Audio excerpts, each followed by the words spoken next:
Балдыркөк, яғни сельдерейдің адам денсаулығына тигізетін пайдасы мен зияны. Балдыркөк шатырша гүлділер тұқымдасына жататын 1, 2 және көп жылдық өсімдіктер туысы.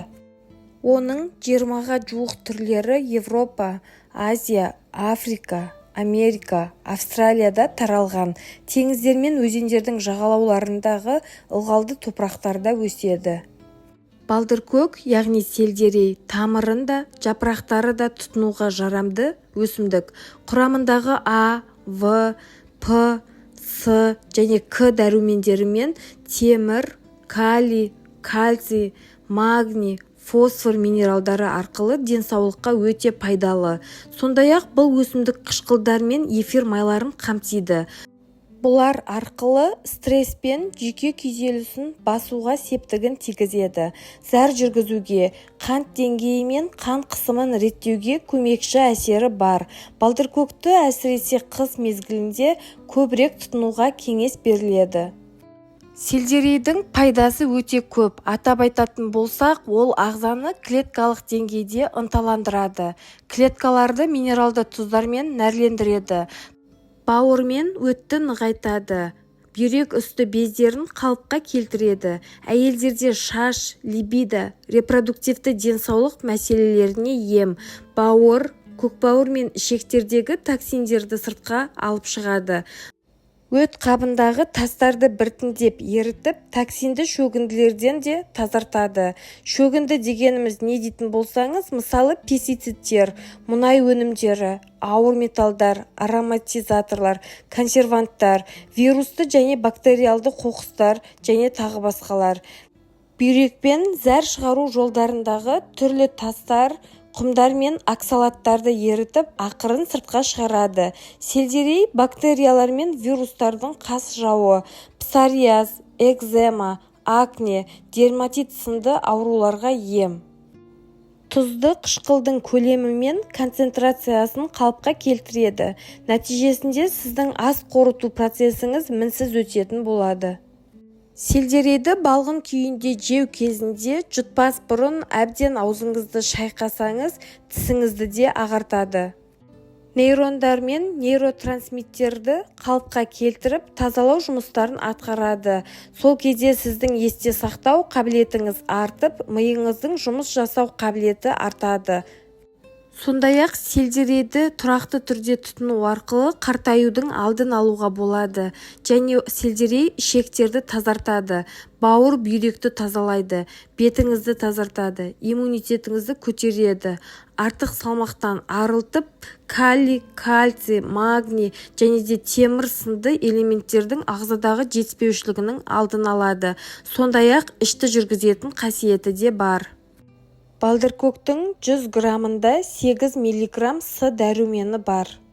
Балдыркөкті тағамға пайдалану дененің өміршеңдігін арттырады, ұйқышылдық пен апатияны жояды, улы заттардың жойылуын тездетеді. Балдыркөкті диетаға енгізу жасқа байланысты жүрек-тамыр ауруларының, су-тұз алмасуының бұзылуының және қабыну процестерінің жақсы алдын алу болып табылады. Балдыркөк көбінесе калориялардың төмен болуына және метаболизмді тездетуге байланысты көптеген диеталардың бөлігі ретінде қолданылады. Бұл көкөністің шырыны асқазан сөлінің өндірісін ынталандырады. Бұл тағамның сіңуіне оң әсер етеді. Сондай-ақ балдыркөктің тұқымының сығындысы спазмолитикалық және анальгетиктер ретінде қолданылады. Бұлшықет спазмын, құрысуларды және буындардың ауырсынуын азайтады. Балдыркөк ерлер үшін де өте пайдалы, ол танымал афродизиак. Өсімдік гормоны андростерон потенциалды және либидоны арттырады. Балдыркөк, яғни сельдерей қосылған тағамдар ағзаға жақсы сіңеді және де ол метаболизмді жылдамдатады. Қандағы холестериннің деңгейін төмендетеді. Сондай-ақ ағзадан артық сұйықтықты кетіреді және де ісінуді кетіруге көмектеседі. Сельдерей косметологияда да қолданылады. Одан бет терісі мен шашты нығайту үшін қайнатпалар мен инфузиялар дайындалады. Бұл өсімдіктің шырыны мен қайнатпасы беттегі макияжды кетіреді, теріні сергітеді және де балдыркөктің қабынуға қарсы, сондай-ақ жараларды емдейтін қасиеттері де бар. Зақымдалған терінің регенерациясын тездетеді. Ол әртүрлі тері ауруларына қолданылады, яғни аллергия, экзема, есепжем және де тағы басқа ауру түрлерінде балдыркөкті қолдануға болады. Балдыркөк буындардың қабыну аурулары бар адамдар үшін де өте пайдалы. Артрит, артроз, ревматизмі бар ауыратын адамдар осы рационына балдыркөкті қосқаны дұрыс. Сондай-ақ балдыркөк сабақтарынан алынған заттар зәр қышқылының кристалдарын кетіруге көмектесетін диуретикалық әсерге ие. Бұл циститпен және жыныс несеп жүйесінің басқа ауруларымен ауыратын науқастарға да өте пайдалы. Балдыркөктің тарихына тоқталатын болсақ, оның отаны жерорта теңізі болып табылады. Онда балдыркөк әлі күнге дейін жабайы өңделмеген түрінде өседі. Сондай-ақ бұл көкөністің 20-ға жуық түрі белгілі. Балдыркөктің үлкен түйнегі бар. Тамыры шырынды, жапырақшалары мен шыңдары ақжелкенге ұқсас. Барлық бөліктері жеуге жарамды.